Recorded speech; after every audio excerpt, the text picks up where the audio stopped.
Se você trouxe a sua Bíblia, por favor, abra no Salmo 139. Todos conhecem bem esse salmo lindo.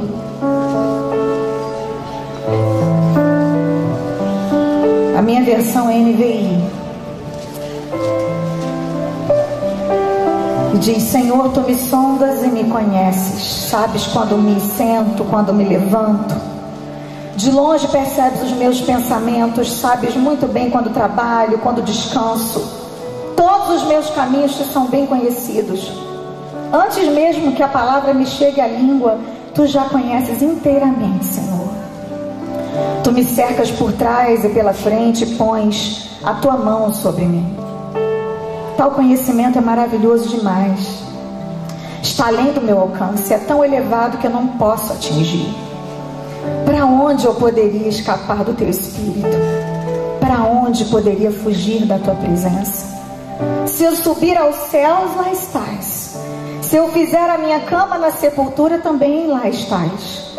Se eu subir com as asas da alvorada e morar na extremidade do mar, mesmo ali a tua mão direita me guiará e me susterá.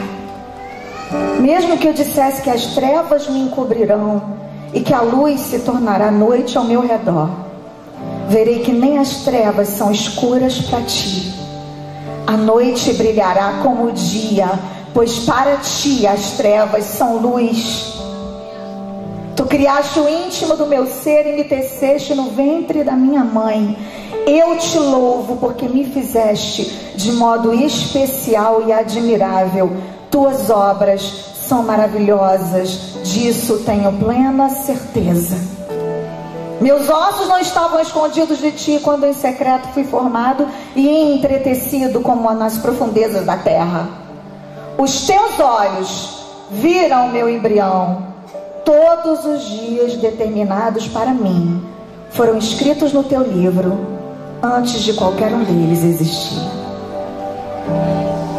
Senhor, obrigada pela tua palavra que é maravilhosa, que me revela quem tu és, que me revela os teus segredos, os segredos do teu coração para mim. Que nessa noite, Senhor, os teus segredos possam nos curar um pouco mais. Em nome de Jesus.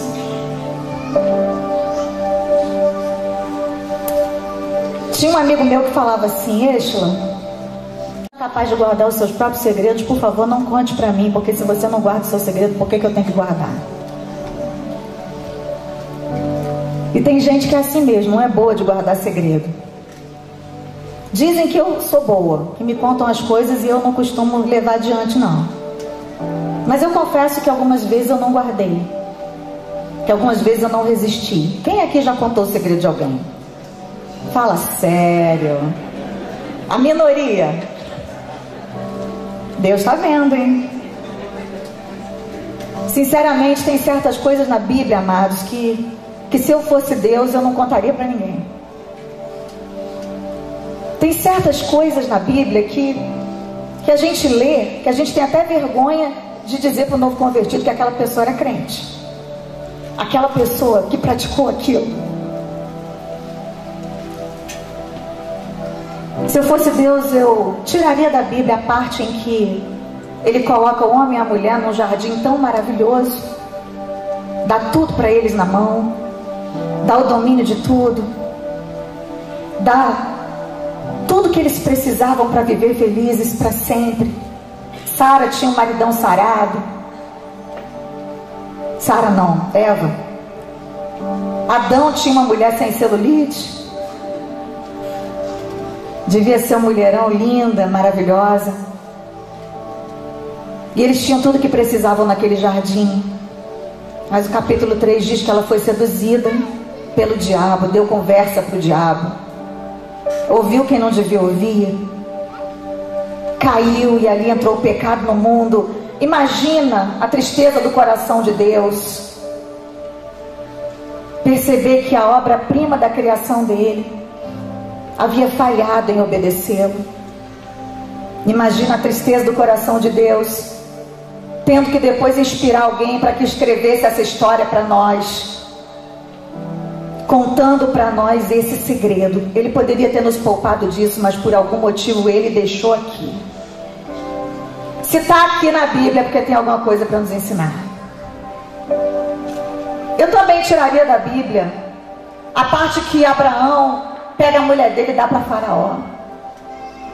Imagina se meu marido pega e fala assim: diz que você é minha irmã, porque senão eles vão querer me matar. Eu acho que eu matava ele primeiro. E Sara obedeceu. O Senhor foi lá e consertou toda essa situação embaraçosa, constrangedora. Nós criamos cada situação para Deus, e Ele mesmo assim não desiste de nós. Imagine Davi, o homem segundo o coração de Deus, que achou que não tinha o que fazer no dia que todo mundo foi para a guerra e ficou na varanda vendo uma mulher tomar banho, ver se tem cabimento uma coisa dessa. Um homem que tinha um harém, ele precisava ficar vendo uma mulher bonita tomar banho, espreitar pela janela? Não. E eu não vou aqui conjecturar sobre os motivos que levaram Davi a fazer isso. Porque ele devia estar na guerra, ele devia estar trabalhando, ele devia estar lá guerreando. Se ele tivesse o que fazer, ele não estava pecando. Eu não sei a que ponto chegou a distância de Davi naquele momento de Deus, para que ele pudesse não somente adulterar com uma mulher casada, mas também matar o marido dela e querer esconder isso, como se para Deus houvesse algum segredo. Mas Deus coloca isso ali na Bíblia para a gente ver. São pessoas que Deus escolheu para realizar grandes obras. Essas pessoas tiveram segredos e eles foram revelados por Deus, para que nós hoje pudéssemos aprender algo com eles. E um dos piores de todos para mim foi também dentro da casa de Davi, quando um de seus filhos, seu filho primogênito, se apaixona por uma de suas filhas com outra mulher, porque naquela época o homem podia ter várias mulheres, graças a Deus que hoje não mais, né, mulheres? Eles não dão conta nem de uma, imagina de várias.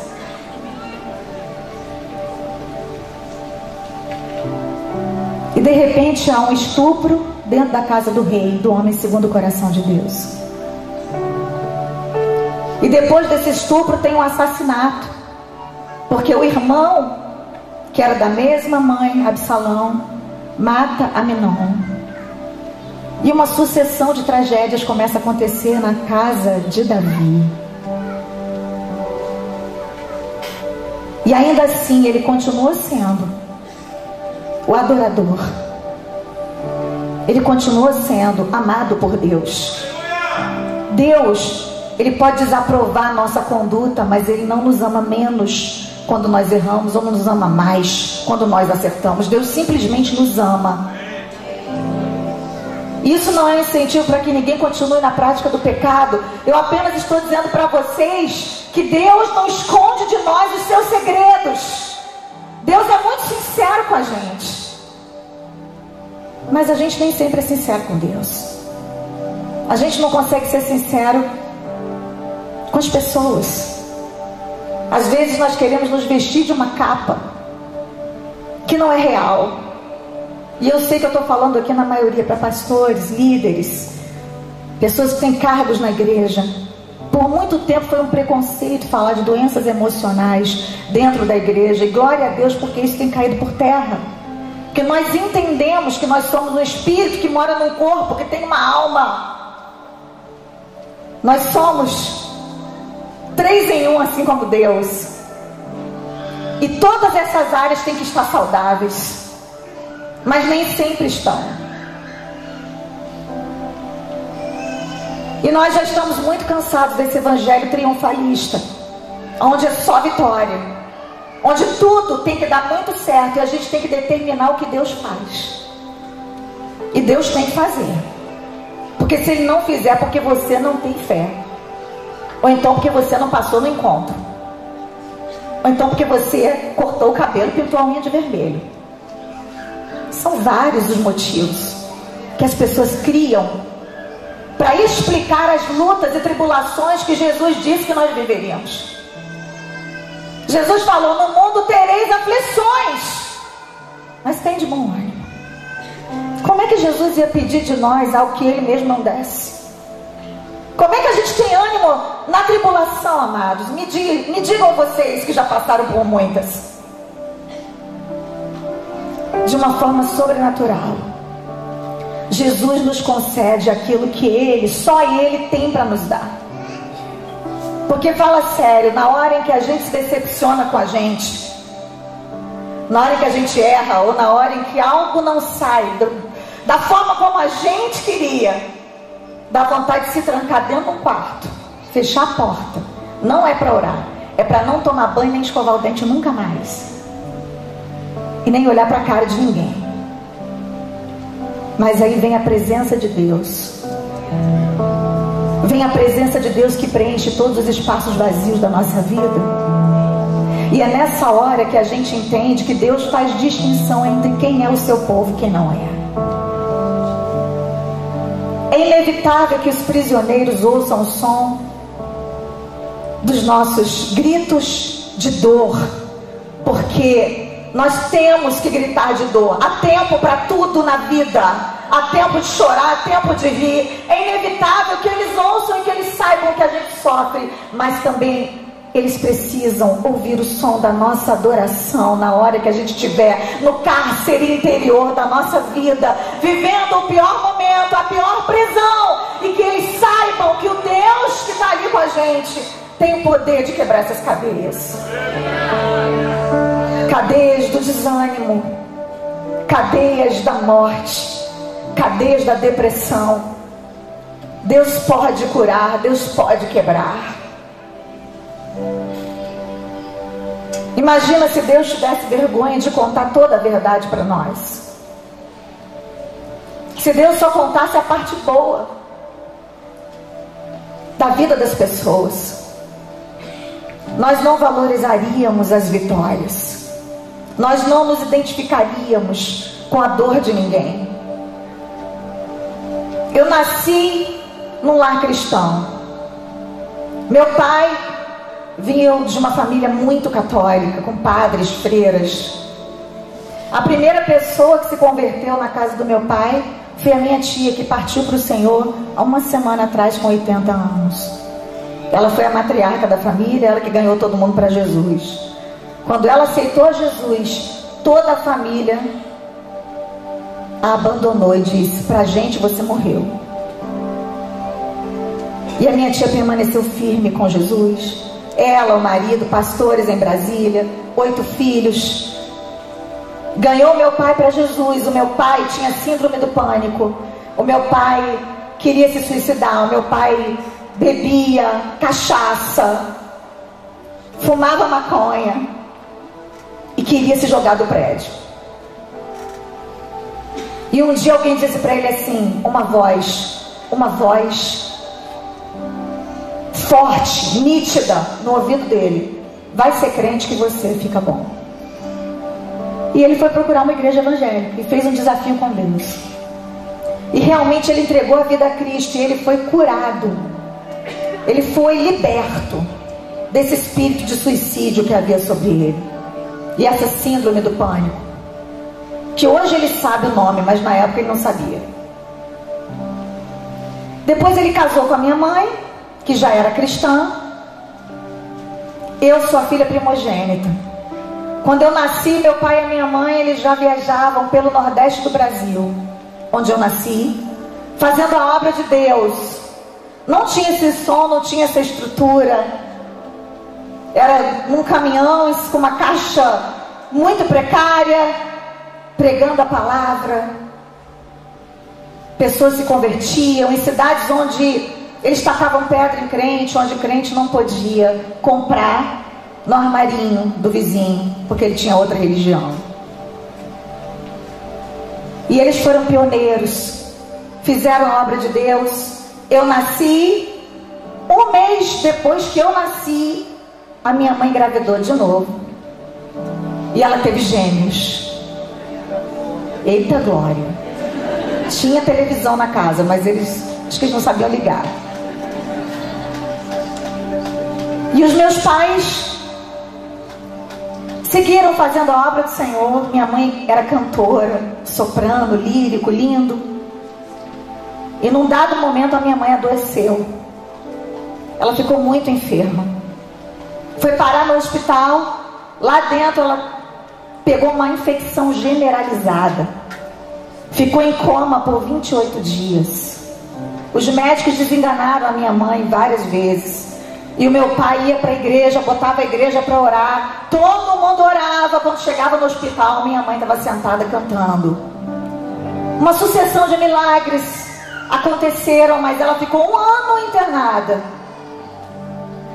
Nós éramos pequenos, 3 bebês.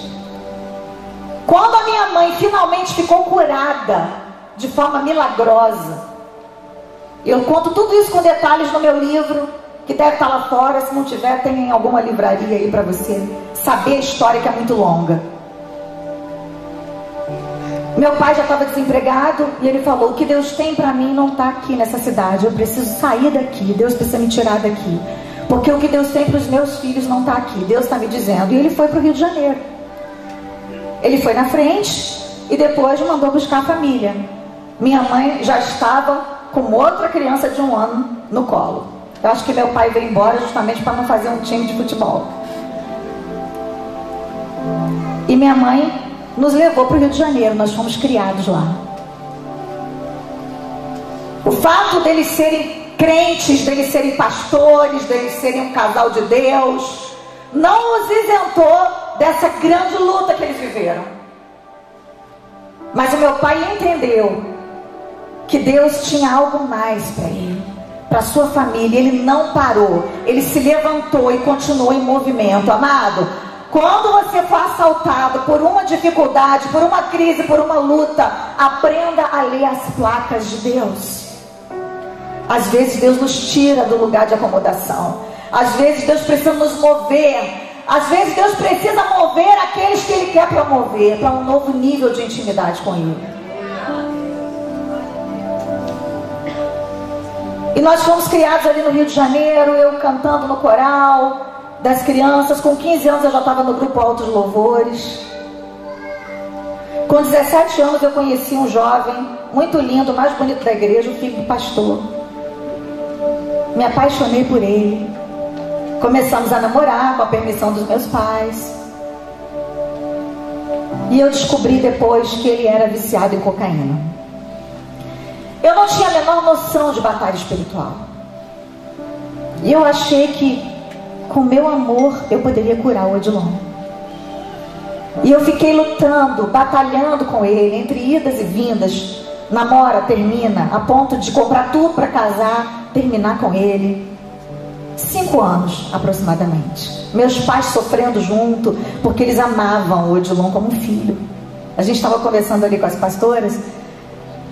Como é difícil, né? Quando o filho começa a namorar ou a filha, a gente se apaixona mais do que o próprio filho pela pessoa. Depois eles terminam e a gente fica sofrendo apaixonada. A minha mãe foi assim. Cada vez que a gente terminava, minha mãe sofria, apesar de tudo que o Odilon aprontava. Porque ele era escravo, literalmente, da cocaína e da maconha. Até que ele teve uma melhora, nós nos reconciliamos. E aí decidimos casar. Quando foi no mês do casamento, ele teve outra recaída. Eu já estava com tudo comprado de novo, vestido de noiva, tudo preparado para casar. Eu falei assim, dessa vez eu vou encarar. E eu tinha um sim de Deus.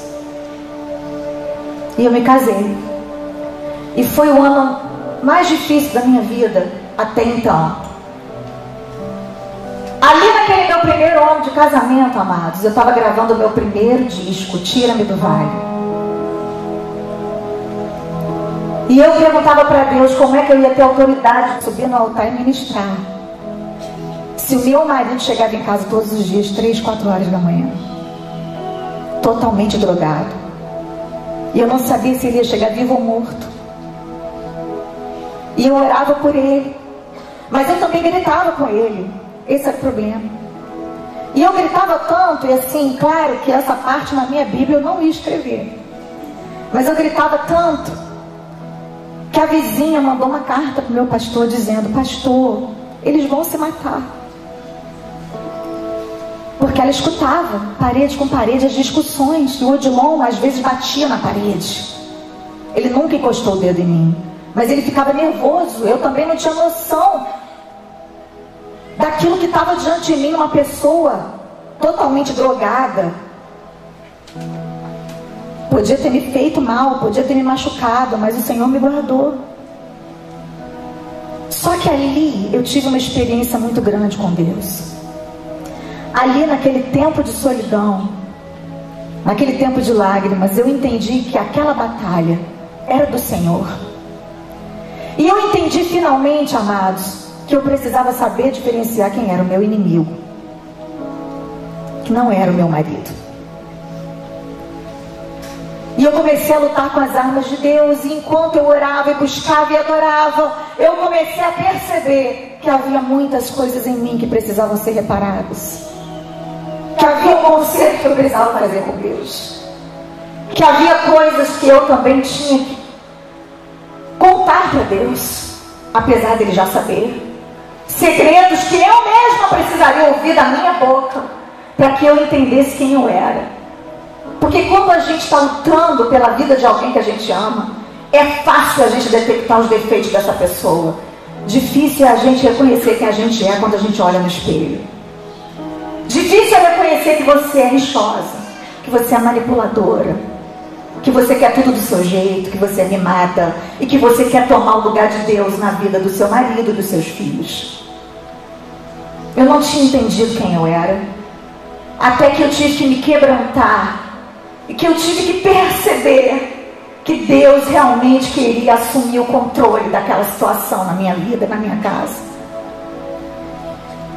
E quando o Odilon chegou para mim e disse: Eshla, volta para casa dos seus pais, porque não vai dar certo. Você vê, o meu pai é homem de Deus, minha mãe é uma mulher de Deus, eles oram por mim há 10 anos.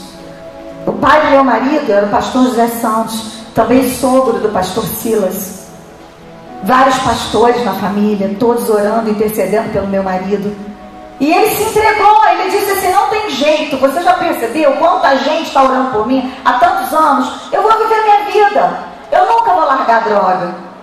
Quando eu vi quem estava falando, eu entendi que não era o meu marido, uma força maligna que havia por trás de toda aquela situação estava usando a boca dele para me desanimar e para que eu fosse embora e desistisse. Naquela hora eu assumi o meu lugar na batalha. Naquela hora eu entendi o versículo que diz: a nossa guerra não é contra a carne ou sangue, mas contra os principados e potestades, contra os poderes das trevas, os poderes que habitam nas regiões celestiais. Eu entendi que as armas da nossa guerra, elas são poderosas em Deus para a destruição de fortalezas. Eu entendi que o meu marido estava debaixo de uma fortaleza e que ele não seria liberto por amor a mim, nem pelos meus olhos, nem pelos meus longos cabelos, que eram muito longos na época e caracolados, mas que ele seria liberto se eu me posicionasse e me colocasse na brecha por ele. E que independente dele ser liberto ou não, eu tinha que ter um relacionamento com Deus, e eu tinha que parar de colocar no Odilon a minha expectativa de felicidade. Porque até então eu acreditava que eu só poderia ser feliz se ele fosse liberto. Eu comecei a fazer ali, amados, um concerto com Deus. Eu repreendi aquela palavra, eu disse para o Odilon que eu não ia embora, que eu ia ficar com ele, que Deus havia me prometido que eu tinha casado com um pastor e que eu tomava posse daquela palavra. Eu olhei no olho dele e disse: Odilon, eu prefiro ficar com a opção de Deus do que com a sua. A sua opção me diz que eu vou ser uma mulher divorciada e derrotada, mas aquilo que Deus me disse, o segredo que Deus soprou no meu ouvido não foi esse, foi bem diferente. Ele me disse: esse aí vai ser um pastor e vai viajar com você pelo mundo inteiro. Ele vai dirigir igreja, ele vai pregar a palavra, ele vai restaurar pessoas, ele vai ser usado por mim, assim como o pai dele. Eu fico com essa verdade.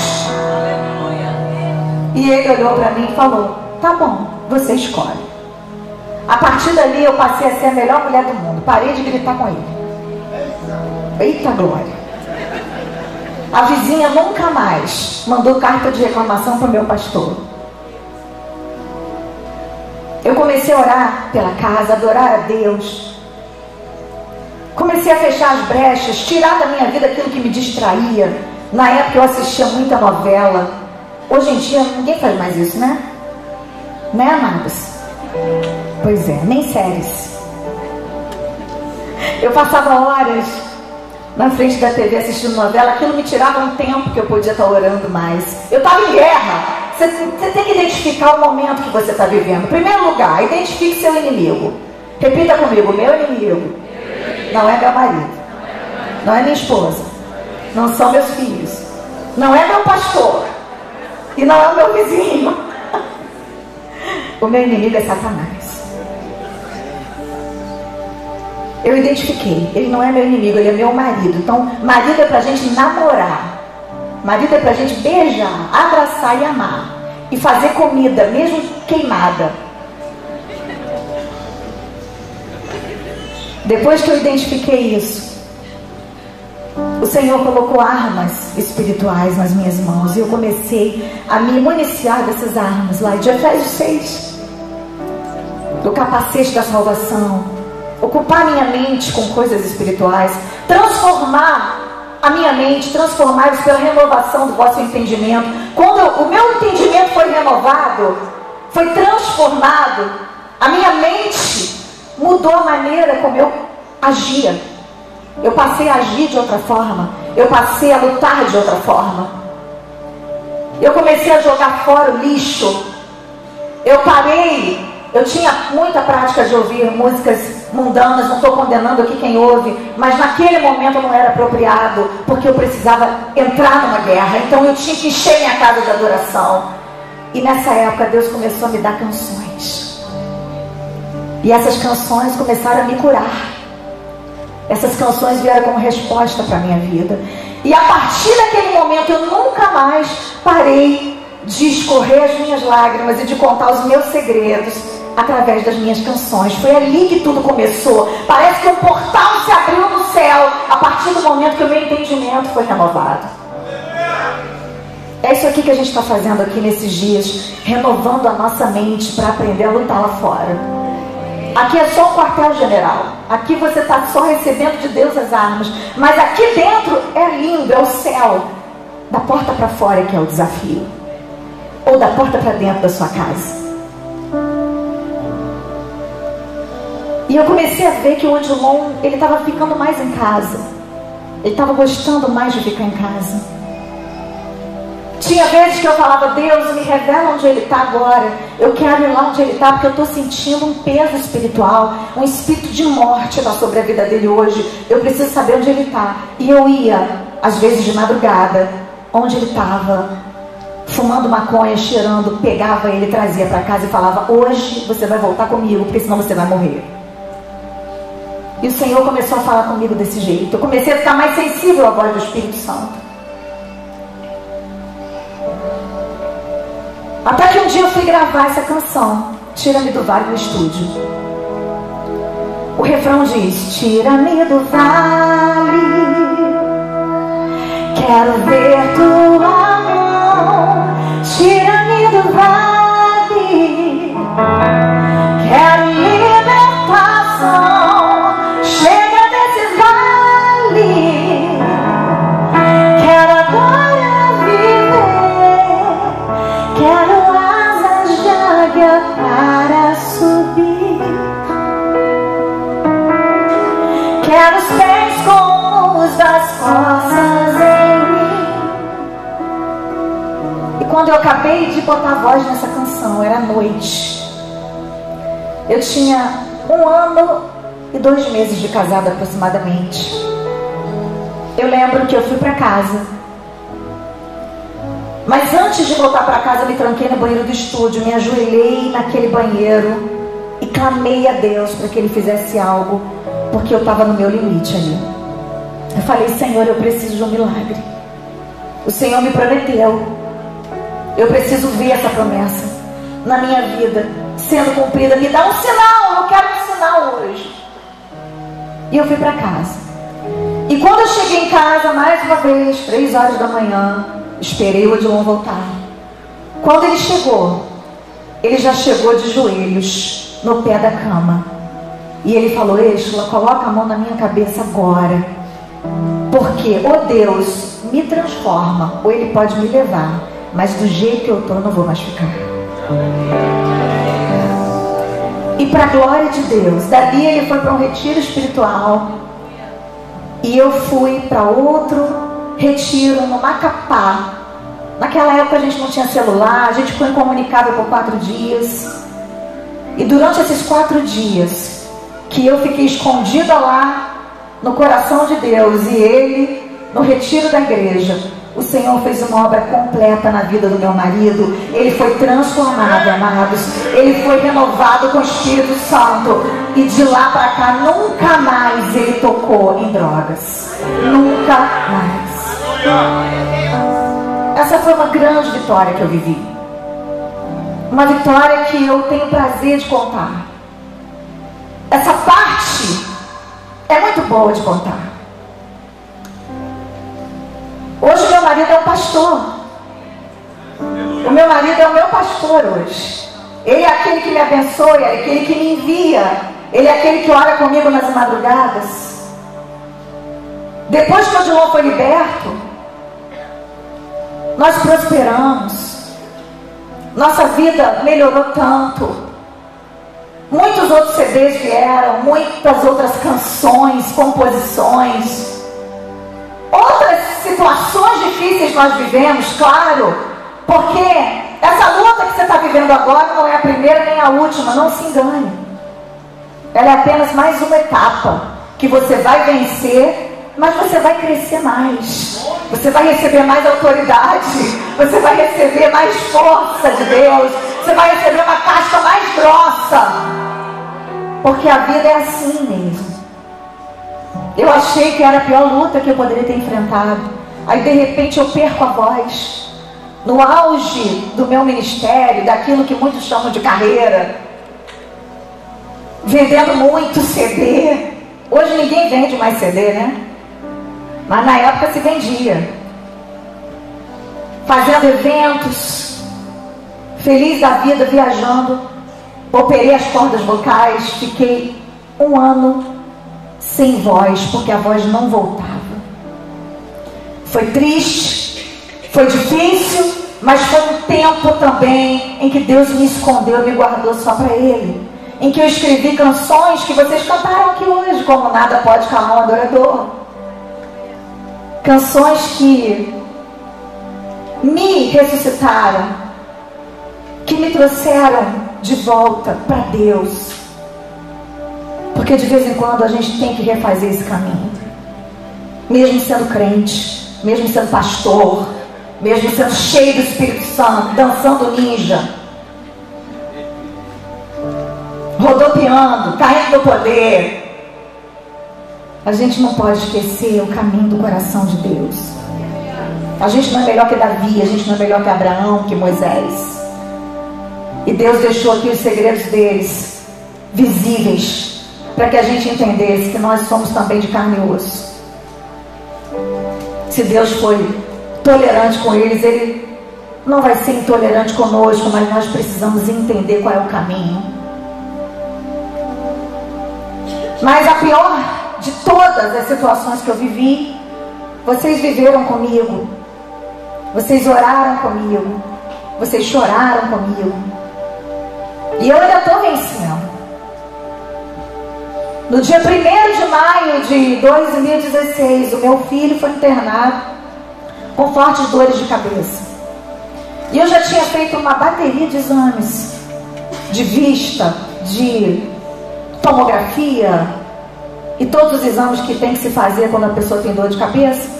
Já tinha descartado todas as possibilidades, até que foi diagnosticado com meningite viral herpética.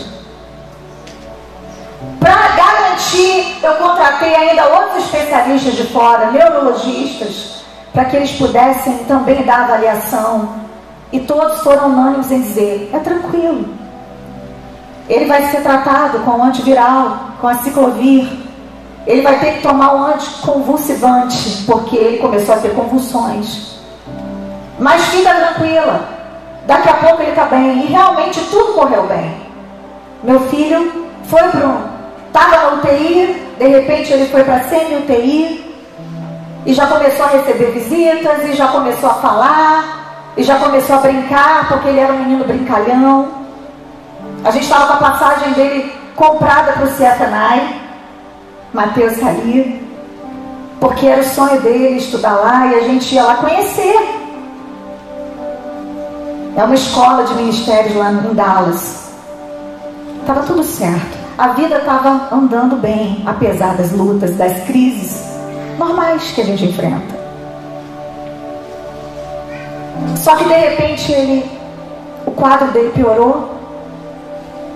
Ele teve um coágulo no cérebro e teve que ser operado imediatamente. A partir dali o Brasil inteiro começou a orar. Quem é que orou pelo meu filho? Obrigada. Agradeço de todo o coração. Como você pode ver, se até aqui em Paranavaí teve gente orando,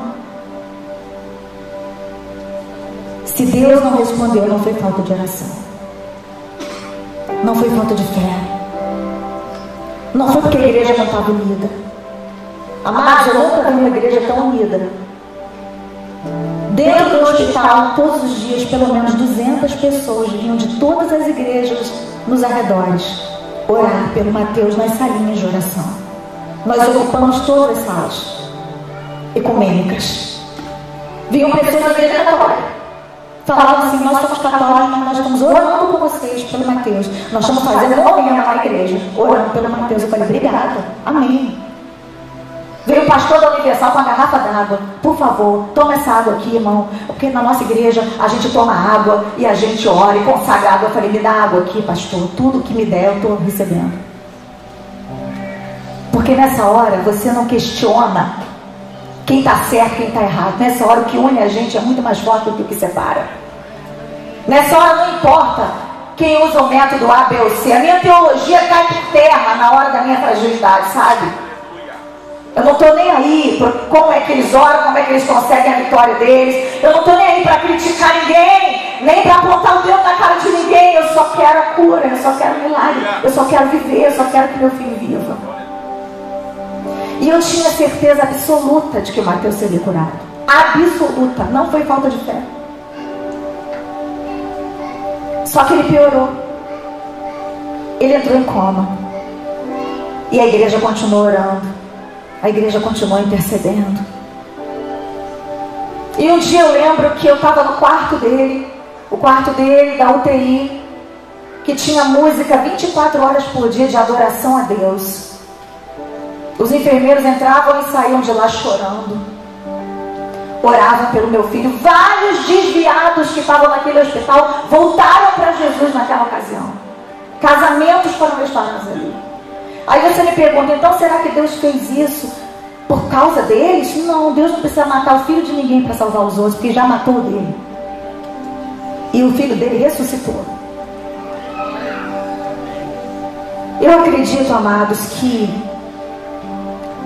nós sempre teremos inimigos, e que o pior de todos os nossos inimigos sempre será a morte. Ninguém quer morrer, todo mundo quer ir para a glória, mas alguém aqui quer morrer? E por mais que você tenha alguém idoso na sua família, a despedida sempre vai ser difícil. Se deparar com alguém num caixão é a coisa mais horrenda que alguém pode enfrentar. E eu acho que se a ordem é invertida, piora um pouco, porque os filhos não nasceram para serem enterrados pelos seus pais. Então por que Deus levou Mateus? Eu não sei. Eu já cantei aqui que eu não tenho todas as respostas. E Deus não prometeu me explicar tudo. Ele não prometeu que explicar tudo para os pastores. Ele não prometeu que ele teria uma lista de explicações para os adoradores que o adoram e explicam em verdade. Mas ele prometeu que estaria conosco todos os dias, até a consumação do século. E isso ele tem feito. Ele prometeu ser o nosso consolador. Ele prometeu estar conosco em toda e qualquer situação. Eu acredito na presença de Deus quando a gente está celebrando uma grande vitória, e acredito na presença de Deus quando a gente está amargando a pior derrota. Eu acredito na presença de Deus até quando a derrota é culpa nossa, porque Ele é como um pai, e nenhum pai se alegra com a vitória ou com a derrota do seu filho, mas Ele está por perto. Ele está por perto. Que se o filho disser: eu errei, mas eu quero reconsiderar e continuar de outra forma, Ele está ali para consertar. Ele não vai interferir nas nossas escolhas, mas Ele vai estar sempre pronto a nos ajudar a consertar aquilo que fizemos de errado. Mas e quando a situação foge do nosso controle? Não é a nossa culpa. Não foi minha culpa que o meu filho adoecesse e um vírus o levasse. Um vírus invisível. Foi o pior dia da minha vida. Nós estávamos em oração, em adoração, buscando a Deus. Toda a igreja no Brasil e no mundo orando. E eu falei: Deus, vai ser muito mais fácil, Senhor, ressuscitar esse menino do que me ressuscitar. Porque se o Senhor levar ele, eu vou morrer atrás. E o que vai ser dessa igreja toda, do mundo todo, que está orando por ele? Eles vão parar de acreditar. A fé deles vai ser enfraquecida. E eu estava exatamente fazendo essa oração. Fazendo oração de gente. Porque nós temos que fazer oração de gente. Deus não espera que nós façamos orações sobrenaturais na hora que a gente está sofrendo. Porque não são as nossas palavras rebuscadas que vão convencer Deus de nada. Eu creio que as coisas que acontecem na terra, elas já estão determinadas no céu. É assim na terra como no céu. Mas o nosso papel não é adivinhar o que o céu decidiu. O nosso papel é orar e clamar.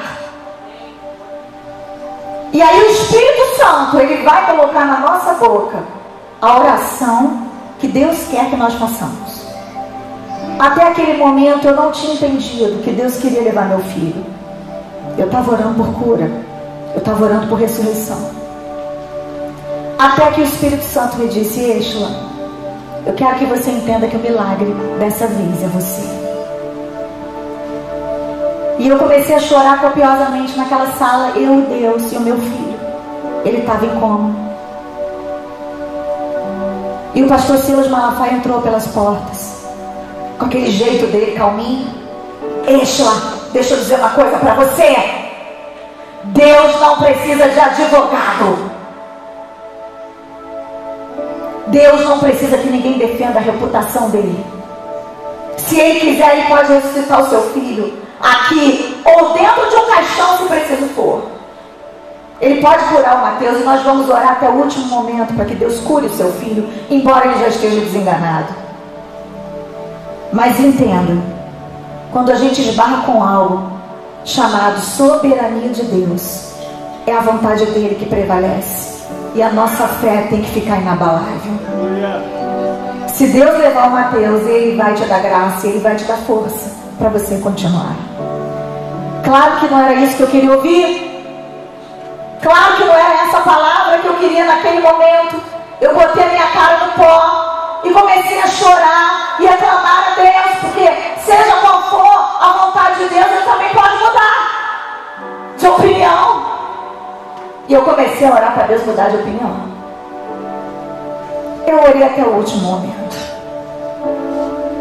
E quando o coração do meu filho parou pela última vez, dia 14 de junho de 2016, eu estava exatamente dentro de uma das salinhas de oração cantando: ao único que é digno de receber a honra e a glória, a força e o poder, ao Rei eterno e imortal, invisível, mas real, a Ele ministramos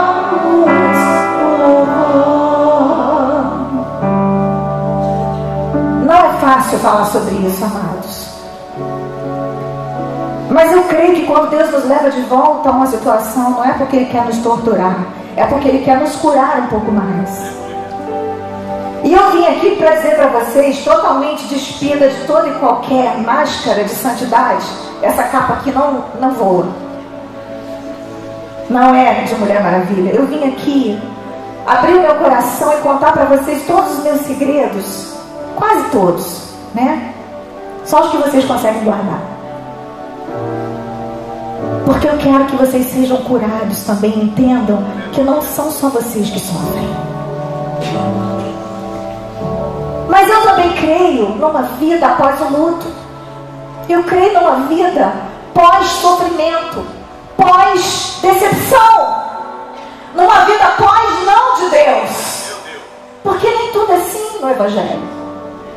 O apóstolo Paulo falou assim: tira de mim esse espinho. Deus disse: não, a minha graça te basta.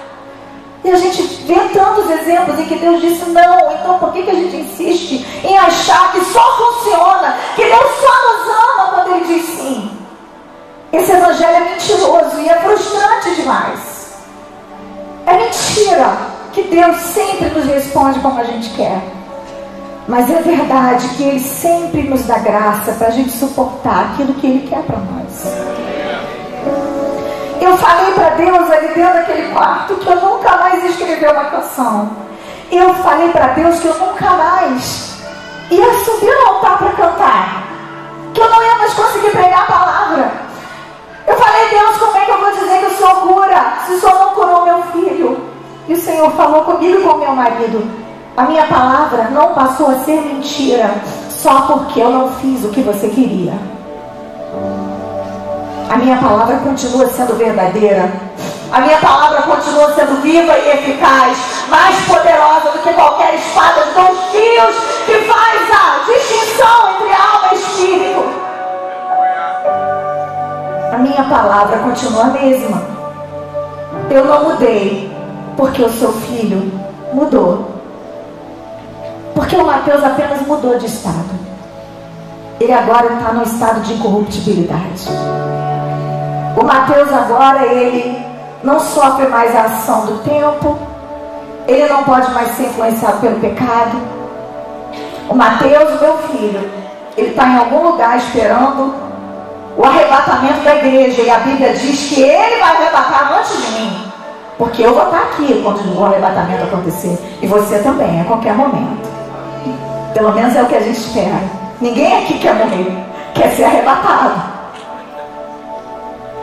E nós vamos nos encontrar com eles nas alturas e vamos ser revestidos também de incorruptibilidade.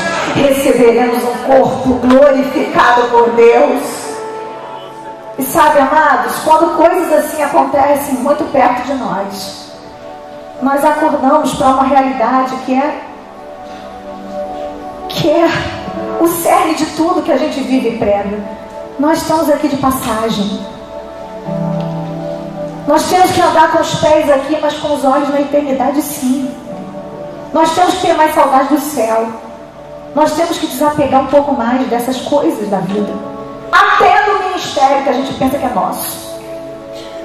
A igreja não é nossa. As ovelhas não são nossas. Os filhos não são nossos. Nem o ar que nós respiramos é nosso. Tudo é Deus quem dá. E Ele tira a hora que Ele quiser. A gente para perceber que essa pessoa que está convivendo com a gente, com quem a gente não fala, essa pessoa que a gente não perdoa de jeito nenhum, ela pode morrer a qualquer momento. E se a gente não consertar hoje o que está pendente, a gente vai ficar com uma pendência para sempre. A gente começa a valorizar o que é real. A gente começa a entender que as pessoas são mais importantes que as coisas. E que o milagre somos nós. 2 dias depois que eu enterrei o meu filho, eu me tranquei no meu quarto. Eu não sei se tem alguém aqui de luto, mas uma coisa que foi muito boa para mim, eu queria compartilhar com você. Eu colocava uma mensagem atrás da outra. Porque a fé vem pelo ouvir. Eu precisava de fé naquela hora, porque eu tive muita vontade de virar as costas e parar de crer em Deus. Naquela hora de dor, eu falei assim, eu queria ser espírita agora, porque aí eu ia lá no centro espírita e pedia para alguém incorporar o Mateus. Estou sendo sincera com vocês. E aí imediatamente eu dizia, Senhor, mas eu sou crente, né? Então já que eu sou crente, eu não creio nessas coisas. E eu entendi a dor dessas pessoas, sabe? Porque você só quer ter uma última chance de ouvir a voz pela última vez. Eu passei a amar mais esse povo, ter mais compaixão de quem vai nesses lugares, porque o desespero de perder alguém que se ama é muito grande. Mas uma coisa que me ajudou foi que eu colocava assim, uma mensagem atrás da outra. Eu botava o pastor Jorge Linhares pregando, depois emendava com o pastor Silas, emendava com o pastor Hernandes Dias Lopes, o Luciano Subirá, e botava o Claudinho para dar uma risada no final. E eu chorava, e eu ria, e eu ia para o meu quarto, e eu botava o meu relógio marcando 1 hora, e eu ficava 1 hora adorando a Deus e orando, e eu falava, Deus, ou o Senhor troca a minha dor pela tua presença, ou então o Senhor não é real. Eu preciso da tua presença agora, eu preciso que essa dor não me mate, porque ela vai me matar se a tua presença não encher esse lugar. E aí o Senhor me deu canções. E uma delas, eu quero que você feche os olhos para ouvir, porque eu quero dividir com você. Eu não sei qual é a sua dor, mas eu quero declarar que a dor não mata se Deus está presente na nossa vida. Ela não vai te matar. Preste atenção. A dor não mata se Deus está presente. Só quem caminha com Ele entende o valor de uma lágrima derramada no altar da dor, enxugada pelas mãos do Consolador. Se Ele fizer, Ele ressuscita mortos, Ele faz o impossível, tudo porque Ele é Deus. Tu és Deus, Senhor. Mas se Ele não quer que aconteça do meu jeito, eu declaro que eu aceito e adorar o milagre. Sou eu. Sou eu. O milagre sou eu. Sou eu não vou parar, vou continuar te adorando, Deus. O milagre sou eu não vou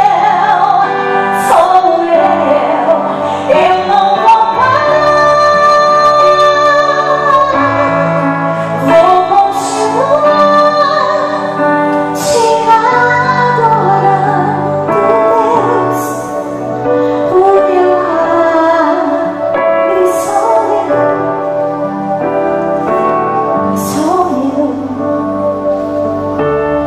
Isso não é uma frase de efeito.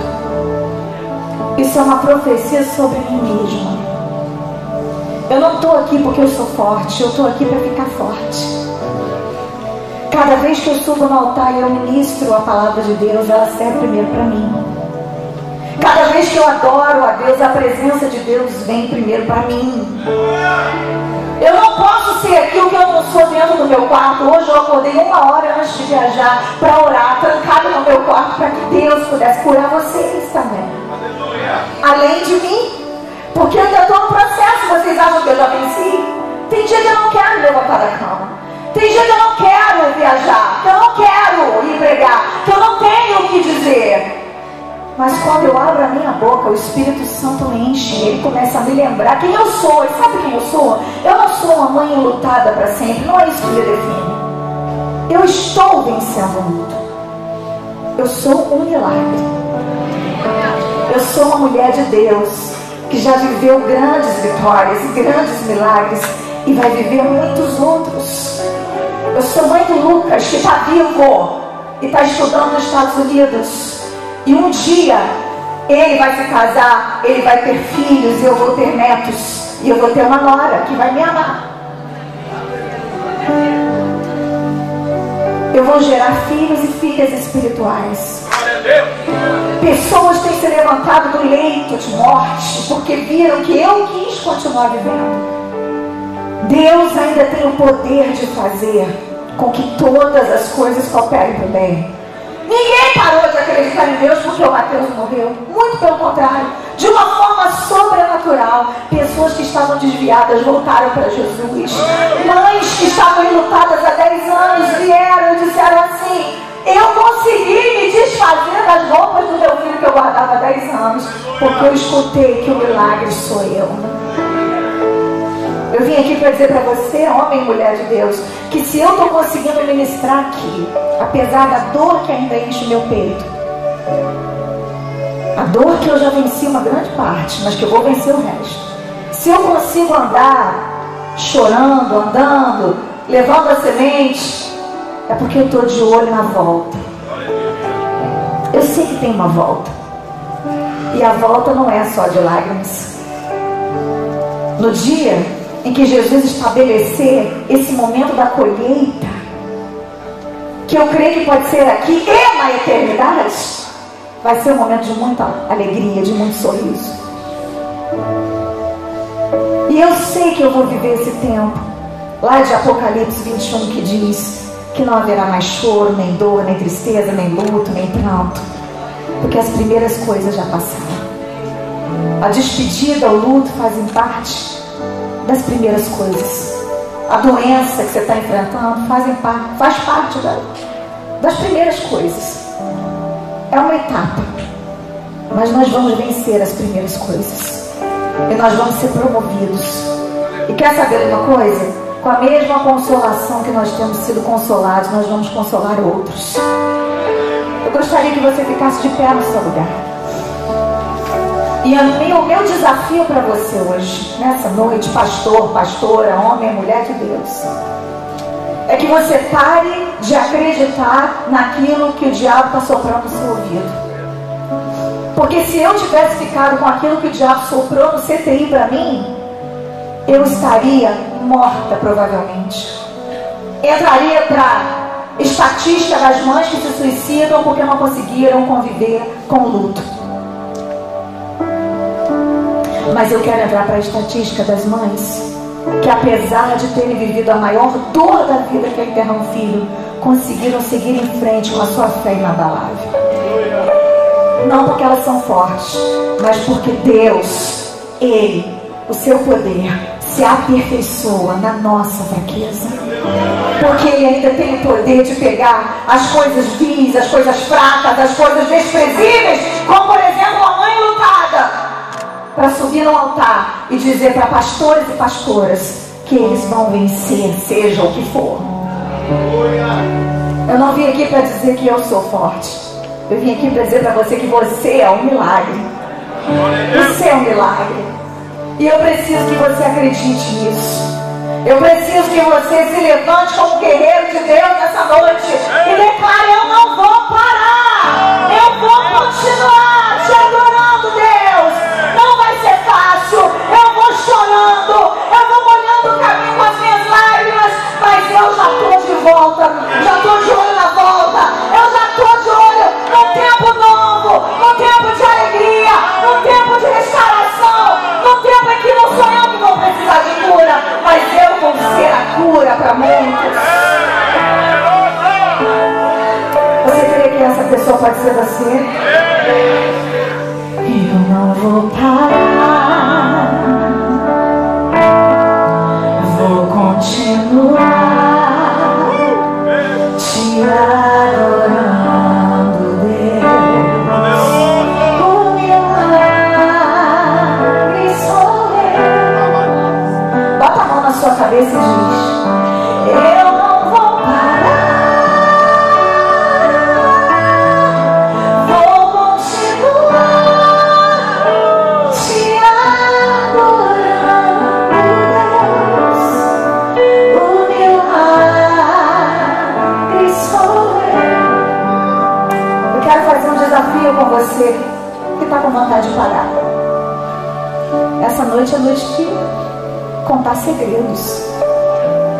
É noite de se expor. É noite de cortar o mal pela raiz. Deus ainda vai fazer muita coisa aqui nesse congresso, muita coisa sobrenatural. Mas eu também, eu já estou aqui na frente, tá, gente? Eu já estou aqui.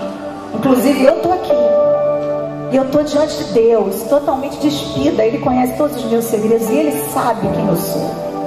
Ele sabe que às vezes eu não quero ir, mas eu vou mesmo assim.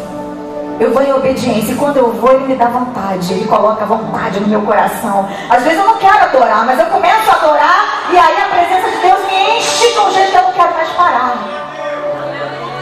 Então, se você está precisando de ânimo para continuar, sai do seu lugar e vem até aqui, que nós vamos orar juntos. E nós vamos clamar a Deus para que toda a prisão do desânimo caia por terra na sua vida. Você não pode parar, você não tem que parar. Deus conta com você. Se você está vivo ainda, Deus tem um propósito, entende? Deus tem algo a realizar na sua vida. Deus tem algo tremendo a fazer através de você. Você é mãe de nações, você é pai de multidões, você é um gerador de milagres. Livros vão sair de dentro da sua cabeça, mensagens, canções. Eu posso estar diante aqui de grandes compositores, pastores, profetas, mestres. Eu estou diante de um exército que Deus está preparando para esse último tempo. Não é um exército de gente derrotada, é um exército de gente muitas vezes ferida, mas que não se entrega. Eu não vou parar. Vem cantando, declarando: vou continuar te adorando, Deus. O milagre sou eu, eu não vou parar, vou continuar te adorando, Deus. O milagre sou eu. Senhor, nós estamos aqui no teu altar nessa noite, declarando que o milagre somos nós. Nós somos tudo aquilo que o Senhor diz que somos. Nós não somos fruto da derrota. Nós não somos o resto de um barco que naufragou. Nós somos mais do que vencedores por aquele que nos amou. E nada pode nos separar de Ti, Senhor. Nem as lutas, nem o luto, nem as perdas, nem a morte, nem a vida, nem o presente, nem o porvir, nem a altura, nem a profundidade, nem demônio algum. Nós somos Teus. Nós viemos de Ti. Nós vamos voltar para Ti. Nós sabemos qual é a nossa origem. Nós sabemos qual é o nosso destino. E Satanás tem soprado no ouvido de muitos aqui que eles já perderam. Mas nós estamos aqui para declarar que eles já venceram. Eles são vitoriosos sobre o desânimo, sobre a morte, sobre a depressão. Todas as síndromes que os médicos dão os nomes que eles querem, que a ciência chama, como ela quiser. Nessa hora nós submetemos a Ti, ó Deus. Dizem por aí que a doença do pastor é a doença do coração. Nós rejeitamos essa palavra em nome de Jesus e declaramos que aqui tem um exército de pastores saudáveis, alma, espírito, corpo, para a glória do Teu nome. Nós não vamos interromper a Tua obra em nossas vidas por causa do nosso desleixo, com o nosso corpo, ou com nossa mente, ou com o nosso espírito. Nós somos teus por inteiro. Cada pastor aqui, cada jovem, cada homem, cada mulher que saiu do seu lugar, admitindo que não quer continuar, como eu, Senhor, disse para ti naquele quarto, que eu não teria forças para continuar, mas eu estou aqui porque o Senhor ainda pega as coisas que não são para confundir as que são. Toma essas vidas em tuas mãos, enquanto cada um dos pastores toca na cabeça dos teus servos, que seja liberada uma bênção sobrenatural, que eles sejam empoderados, porque eles vieram, eles investiram, eles estão dedicando a ti o seu tempo, a sua oferta de amor. Eles vieram aqui pela fé, Deus. Eles não estavam com vontade de vir. Eles não vieram aqui para assistir um show, para ouvir uma palestra. Eles vieram aqui, Senhor, porque eles se colocaram na tua dependência. E muitos estão aqui como último recurso. O Senhor está me dizendo que existem pessoas aqui que entraram por essas portas dizendo: essa é a última chance que eu dou para mim mesmo. Se Deus não mudar a minha vida nesse congresso, eu desisto dela. Mas nós como igreja estamos aqui para declarar que esse espírito de morte, de desistência de si mesmo, caia por terra em nome de Jesus. O Senhor é o Deus que guarda a nossa casa. O Senhor é o Deus do sim e o Deus do não. E nós aceitamos a tua vontade, Deus. Pessoas que vieram aqui porque estão decepcionadas, porque as coisas não aconteceram como elas esperavam. O Senhor vai abrir os olhos dessas pessoas para que elas enxerguem a fonte que está nesse deserto que elas estão vivendo. Abre os olhos delas agora. Em nome de Jesus eu te peço que a visão espiritual dessas pessoas seja aberta e elas consigam enxergar essa fonte no deserto. Que elas consigam ouvir a tua voz nesse momento de dor. Eu quero transferir para eles a consolação que o Senhor tem derramado sobre mim e a minha casa, e todo o fortalecimento que o Senhor tem derramado sobre mim para continuar. Eu quero dividir com eles e te pedir que eles saiam daqui melhores do que eles chegaram, e que esses dias de conferência sejam inesquecíveis, inesquecíveis. Levante a sua mão comigo e diga assim: ó, sobre tua vida vou profetizar. Vira para os outros e diz: nenhuma maldição te alcançará. Declara: sei que Deus tem para ti uma mansão cujas águas nunca secarão. Sei que Deus tem para ti uma mansão cujas águas nunca secarão. Olha para essa pessoa que está aí do seu lado. Libera sobre ela uma palavra de vitória do jeito que você gostaria de receber. Eu libero sobre a sua vida uma força sobrenatural para ver o invisível, para crer no incrível, para acreditar no impossível. Eu declaro que Deus tem dias melhores do que aqueles que você viveu no passado. Que aquilo que ficou lá atrás nunca vai ser melhor do que aquilo que Deus tem no seu amanhã. Não tem como mudar seu passado, mas o seu amanhã está intacto nas mãos do Deus Todo-Poderoso. Ninguém te ama mais do que Deus. Ninguém jamais vai te amar mais do que Ele. Que o Senhor te cerque de pessoas que te amam. Que o Senhor te cerque de novos amigos. Que o Senhor cure as suas feridas emocionais. Que o Senhor te dê forças para chegar do outro lado, porque o outro lado é o teu destino, e o teu lado não vai afundar, em nome de Jesus.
Deus para fazer isso por nós. Eu sei o tanto que foi difícil para este vir. Né, pastor Jair? Nós oramos, eu falei para ela, nós oramos para que você viesse. Não foi fácil. Mas eu creio que Deus fez isso por causa de nós, amém? Trouxe ela aqui por causa de você. Diga para o irmão que está ao seu lado. Esse momento que Deus preparou foi por causa de você. Você coloca de pé em nome de Jesus. Dê um abraço gostoso. Se é homem, se é mulher, não importa, gente. Dê um abraço gostoso. Bem gostoso da pessoa que está ao seu lado aí. Diga para ela que bom. Diga para ela assim: Deus foi benigno conosco, Deus foi bom conosco, Deus foi maravilhoso conosco essa noite. Louvado seja o nome do Senhor. Louvado seja o nome do Senhor. Louvado seja o nome do Senhor. Levanta a mão de quem está do seu lado e libera uma palavra de bênção para essa pessoa. Pai, no nome de Jesus, que palavra poderosa que nós ouvimos hoje. Eu sei que todos aqui, desde o altar até a última pessoa lá atrás, Satanás tem tentado para nos parar. Satanás tem lutado para impedir o teu sonho na nossa vida. Mas nós queremos declarar, em nome de Jesus, nós não vamos parar. Antes vamos nos levantar ainda mais para cumprir o teu chamado, o teu propósito. Ó Deus, nenhuma guerra, nenhuma batalha, nenhuma decepção, nenhum levante do inferno vai parar a tua obra. E desde o altar até a última pessoa lá atrás, receba essa unção. Você não vai parar, você vai prosseguir para o alvo, para o prêmio da soberana vocação em Cristo Jesus. E que os sonhos de Deus se realizem em nós, hoje e sempre, em nome de Jesus. Amém, amém, aleluia.